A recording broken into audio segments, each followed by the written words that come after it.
She doesn't even know what day it is, Your Honor. She can barely dress herself. My stepmother said it without blinking. She sat 3 feet away from me in that courtroom, wearing my dead father's credit card on her wrist. A Cartier watch he bought her 2 Christmases ago, and she told a judge I was mentally incompetent. I didn't flinch. I didn't cry. I folded my hands in my lap and counted silently. 14.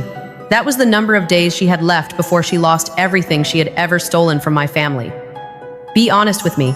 Have you ever sat in a room full of people who were supposed to love you and watched every single one of them believe a lie about you?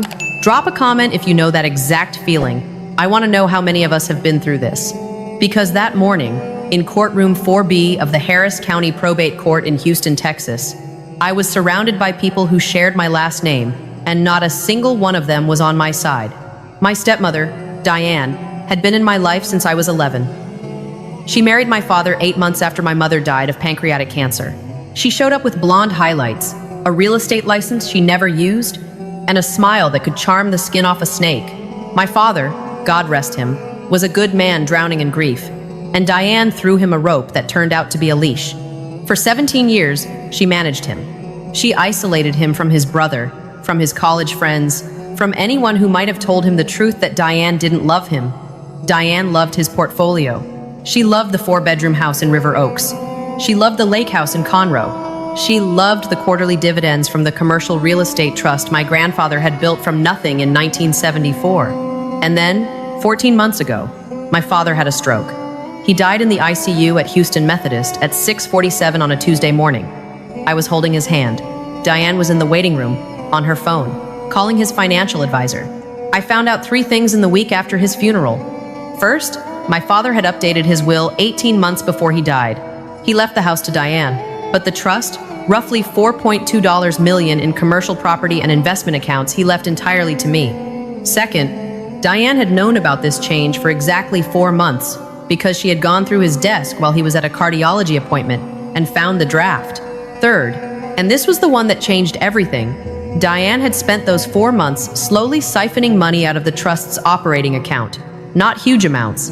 5,000 here, 8,000 there. Enough to fund a lifestyle she knew was about to end, but not enough to trigger an automatic audit. By the time my father died, she had moved just over $310,000 into accounts I couldn't see. Now here's what most people would do. Most people would scream. Most people would hire a lawyer and file a lawsuit and post about it on social media and call every family member in the phone book. Most people would react. And that's exactly what Diane was counting on. Because Diane didn't just steal money. Diane had a plan. If I reacted emotionally, if I made accusations, if I came unglued in front of the family, she would point to my behavior and say, "See, she's unstable, she's paranoid, she's not fit to manage a fortune. She needed me to look crazy." That was the second phase of the theft. First you take the money, then you take the credibility.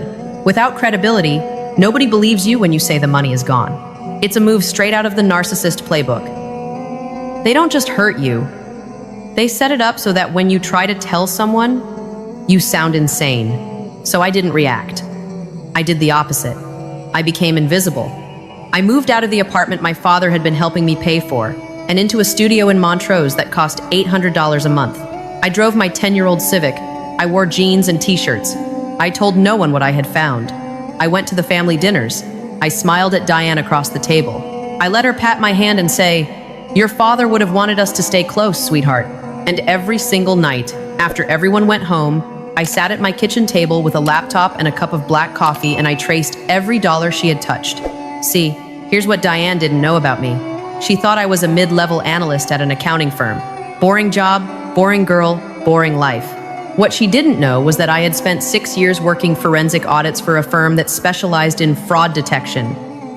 I had helped the IRS build cases against people far smarter than Diane.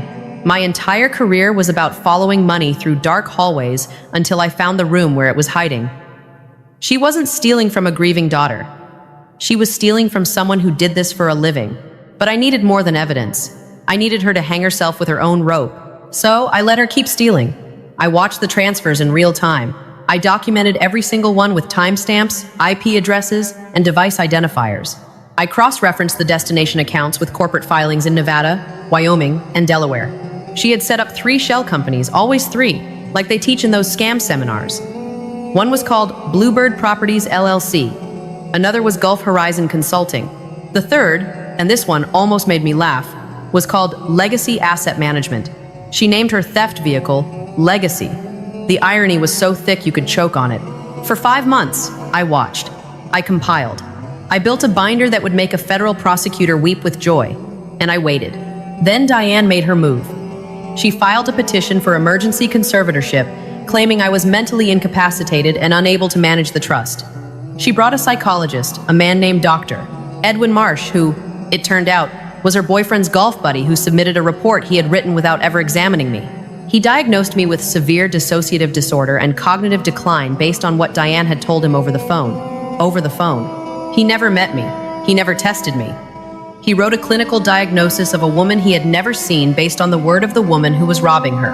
And that's how I ended up in courtroom 4B on a Wednesday morning in January, listening to my stepmother describe me as if I were a broken appliance that needed to be unplugged. "She's missed bill payments," Diane told Judge Alderman, dabbing her eyes with a tissue she had pre-crumpled in her purse for effect. "She forgets conversations. She calls me at 2 a.m., confused about where she is. I'm terrified for her, Your Honor. I made a promise to her father that I would take care of her, and I intend to keep it." Behind her, the gallery was stacked. My father's sister, Aunt Colette, was there with her 2 daughters. A woman I didn't recognize, who I later learned was Diane's hairdresser, brought in purely to fill a seat. They all nodded along, like they were watching a TED Talk. Diane had been working them for months, calls, lunches, tearful voicemails about how worried she was about me. She had turned my family into an audience, and now she was giving them the performance of her life. Her lawyer, a man named Curtis Hambley in a suit that was one size too tight, stood up and addressed the bench. "Your Honor, we are requesting immediate appointment of Mrs. Diane Calloway as temporary conservator over the estate of the late Robert Calloway, specifically the Calloway Family Trust, to prevent further financial deterioration caused by the respondent's inability to manage her affairs."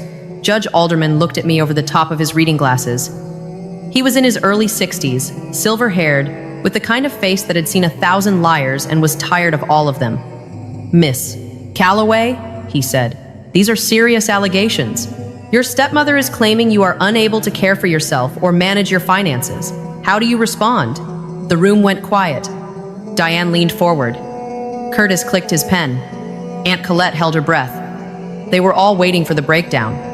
They wanted tears. They wanted confusion. They wanted the helpless little girl Diane had been describing. I stood up slowly. I buttoned my blazer. I looked directly at Diane, not at the judge, not at the gallery, at her. I held her gaze for 3 full seconds without blinking. In psychology, that's called a dominance display. It's what you do when you want someone to know, in their bones, that you are not afraid. Then I turned to the judge and said, "I'm listening, Your Honor. I just want to make sure my stepmother is finished. I wouldn't want to interrupt her while she's still under oath." Diane's lip twitched. It was fast a quarter second, but I saw it. She felt the ground shift. She didn't know why yet, but she felt it. Curtis recovered quickly. "Your Honor, we have documentation.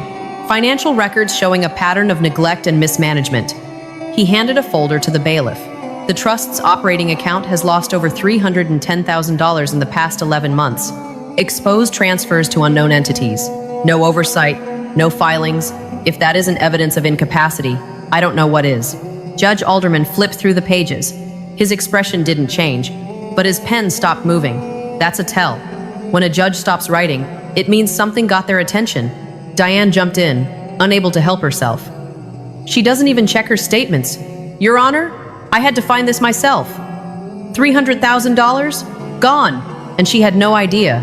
What kind of person loses that much money without noticing?" The gallery murmured. Aunt Colette whispered something to her daughter. Gerald shook his head. In their minds, the case was already closed. Poor, incompetent girl.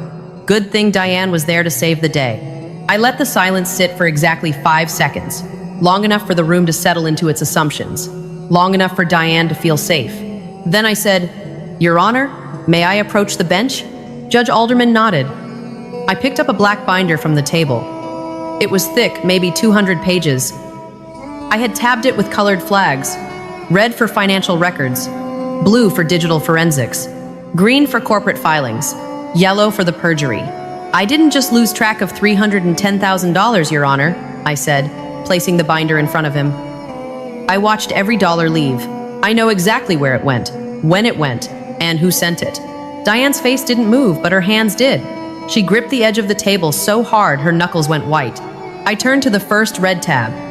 These are the wire transfer confirmations from the trust's operating account, I explained. Over the past 11 months, 47 individual transfers were made to 3 separate LLCs: Bluebird Properties, Gulf Horizon Consulting, and Legacy Asset Management. I paused and looked at Diane. All 3 companies were incorporated in Wyoming using a registered agent service. The incorporation documents list a nominee director, but the beneficial owner, the person who actually controls the bank accounts, is listed in the Wyoming Secretary of State's confidential filing. Curtis was on his feet. Objection, Your Honor. This is outside the scope of... I kept going. The beneficial owner of all 3 shell companies is Diane Marie Calloway, my stepmother. The woman sitting right there asking you to give her control of the money she has already been stealing. The courtroom erupted. Aunt Colette gasped loud enough to echo. Gerald leaned forward in his seat. Diane's hairdresser looked like she wanted to disappear. Curtis was saying something, but nobody was listening. That's a lie, Diane snapped, breaking character for the first time. She fabricated that. She's delusional. This is exactly what I've been telling you. She's paranoid, and she makes things up. Judge Alderman raised his hand. The room went silent. He looked at Diane with an expression I will never forget. It wasn't anger. It wasn't shock. It was the look of a man who had just realized he was being used as a weapon. He turned to me. Continue, Miss Calloway. I flipped to the blue tab. These are the IP logs from every transfer, I said. Every single one originated from the same device. A Dell Inspiron laptop registered to the home network at 1847 Willow Creek Lane.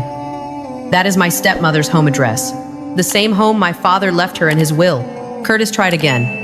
Your Honor, this evidence hasn't been properly. I turned to the green tab and kept going because I wasn't finished, and Curtis knew it. Here are the bank statements for the 3 shell companies. You'll notice a pattern. Money flows in from the trust, sits for 30 to 60 days, then gets transferred again to a personal brokerage account at Charles Schwab. That brokerage account is held jointly by Diane Calloway and a man named Trevor Fisk. I looked at Diane.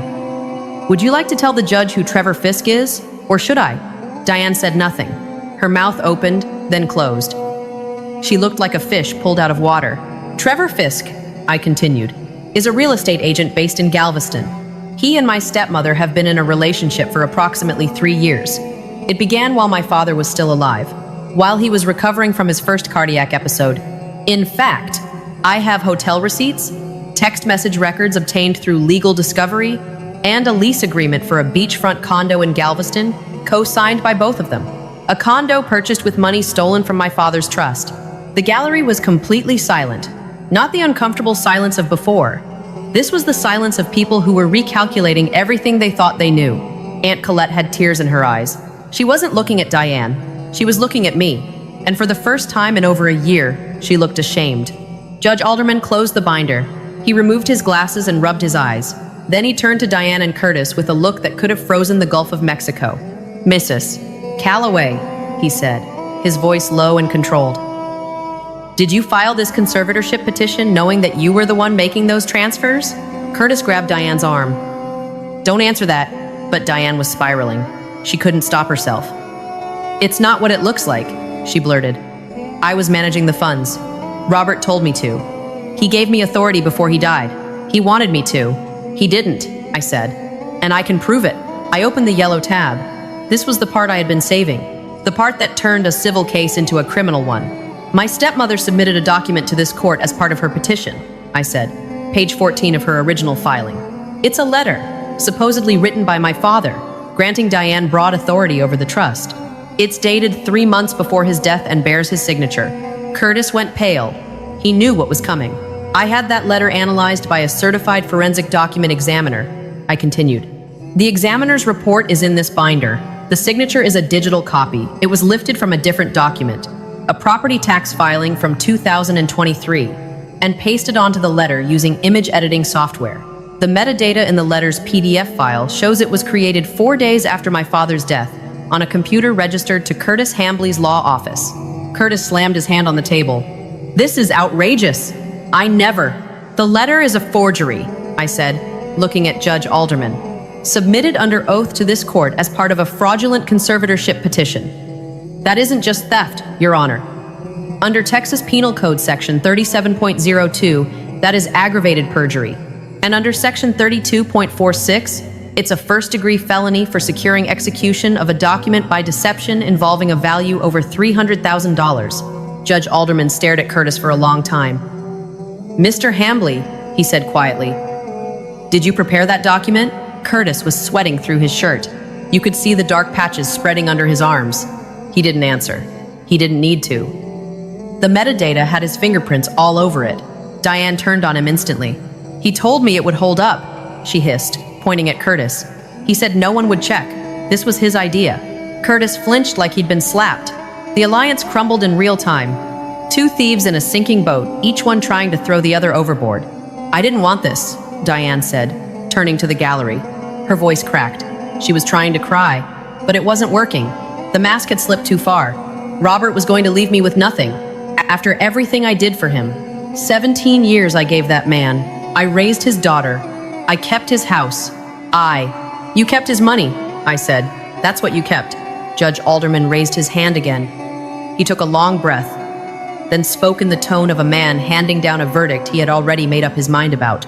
This court finds no evidence of mental incapacity on the part of the respondent, Miss Calloway. The petition for conservatorship is denied with prejudice. Furthermore, this court is referring the matter of the forged document and the fraudulent petition to the Harris County District Attorney's Office for criminal investigation.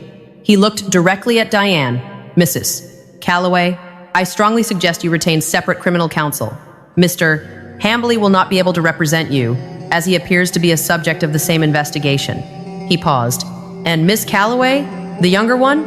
Yes, Your Honor. You mentioned the transfers crossed into multiple state jurisdictions.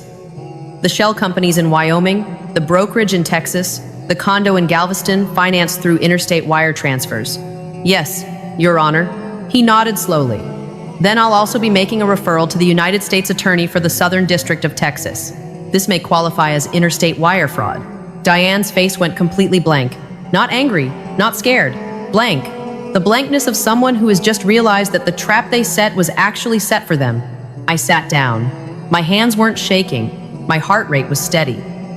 I felt the way you feel when you finish a marathon exhausted, but clear. Like every mile had been worth it because you could finally stop running. The courtroom emptied slowly. Aunt Colette approached me in the hallway. She was crying.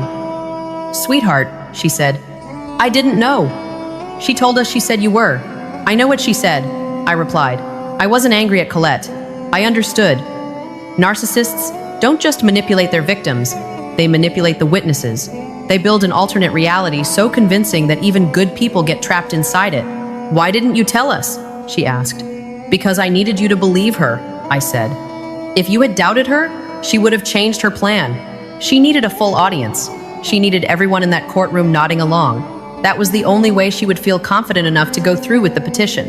And the petition was the only thing that put the forgery on the court record, under oath, where it becomes a felony. Colette stared at me. You planned all of this? I planned for the possibility, I said. There's a difference. I walked outside into the January sun. Houston in winter is strange cold enough for a jacket, warm enough to remind you that spring is coming. I stood on the courthouse steps and took the deepest breath I had taken in 14 months. 3 weeks later, Diane was indicted on 6 counts: theft from an estate, forgery, aggravated perjury, securing execution of a document by deception, money laundering, and 1 federal count of wire fraud. Curtis Hambly was indicted separately on 3 counts, including conspiracy and tampering with a government record. Trevor Fisk, the boyfriend, was named as an unindicted co-conspirator. The Galveston condo was seized. The brokerage account was frozen. Every dollar in those shell companies was clawed back into the trust. Diane posted bail. She called me from a number I didn't recognize. I almost didn't answer, but something told me I should hear what she had to say. You ruined my life, she said. Her voice was flat. No tears, no performance, just venom. No, Diane, I said. You built a house on someone else's land. I just showed up with the deed. She hung up. I blocked the number. Then I blocked 3 more numbers she tried over the next week. Narcissists don't stop when they lose. They just change the angle of attack. But I was done being a target. I sold the lake house in Conroe. I used part of the money to set up a scholarship fund in my mother's name at her alma mater, Prairie View A&M. My mother had been a first-generation college student. She would have liked knowing that her name was opening doors for other women. I kept the trust. I restructured it, fired the old financial advisor who had been too friendly with Diane, and hired a fiduciary who answered only to me. I moved back into a real apartment. I adopted a dog, a three-legged rescue mutt named Verdict, because I thought that was funny, and my therapist said humor was a healthy coping mechanism. Aunt Colette and I had lunch once a month now. It was awkward at first. She carried a lot of guilt for believing Diane, but I told her what my therapist told me, that guilt only helps if you turn it into something. Colette started volunteering at a legal aid clinic that helps elderly fraud victims. She was good at it. She had a gentle way of sitting with people who had been betrayed by someone they trusted, probably because she understood the feeling now. The case took 11 months to work through the courts. Diane took a plea deal to avoid trial. She got 6 years, 4 in state custody, 2 on supervised probation. Curtis got 3 years and was disbarred. Trevor Fisk cooperated with the feds and got 18 months of home confinement, which, given that the feds had seized the condo, meant he was confined to his mother's guest bedroom in Beaumont. There is a poetry in that kind of ending that no writer could have invented. On the day of Diane's sentencing, I didn't go to the courthouse. I didn't need to watch. I didn't need closure from a courtroom. I had already gotten mine the day I stood up and opened that binder. Instead, I went to my mother's grave. It's in a small cemetery on the south side of Houston, under a live oak that drops acorns every fall. I sat on the grass and told her everything. I told her about the trust, about Diane, about the forgery, about Verdict, the three-legged dog. I told her that I missed her every day and that I was angry she wasn't here to see me stand up for myself. And then I told her the thing I had never said out loud to anyone. I told her that for 5 months, while I was tracking Diane's theft, while I was building my case, while I was sitting across from that woman at family dinners and smiling, I was terrified. Every single day. I wasn't brave. I was shaking inside. I woke up at 3 a.m. with my heart racing, wondering if I was making a mistake, wondering if she would find out, wondering if the family would ever believe me. But I did it anyway, not because I'm fearless, because I decided that being afraid was not a good enough reason to let someone take what my father built and my mother blessed. People think strength is the absence of fear. It's not. Strength is knowing that the person across the table is lying to your face and choosing to sit there, eat your dinner, and wait, because you know that patience is the one weapon they never see coming. Diane was loud. I was quiet. She was fast. I was slow. She played to the crowd. I played to the evidence. And when the curtain finally fell, the audience realized they had been watching the wrong character the entire time. I don't tell this story for sympathy. I tell it because somewhere right now, someone is sitting at a kitchen table at 2 a.m., staring at bank statements that don't add up, wondering if they're crazy. You're not crazy. You're not paranoid. And you are not alone. Document everything. Tell no one. And when the time comes, walk into that room with your binder and your steady hands and show them exactly who they underestimated. Peace isn't something you wait for. It's something you build, one page at a time, in a folder they never see coming.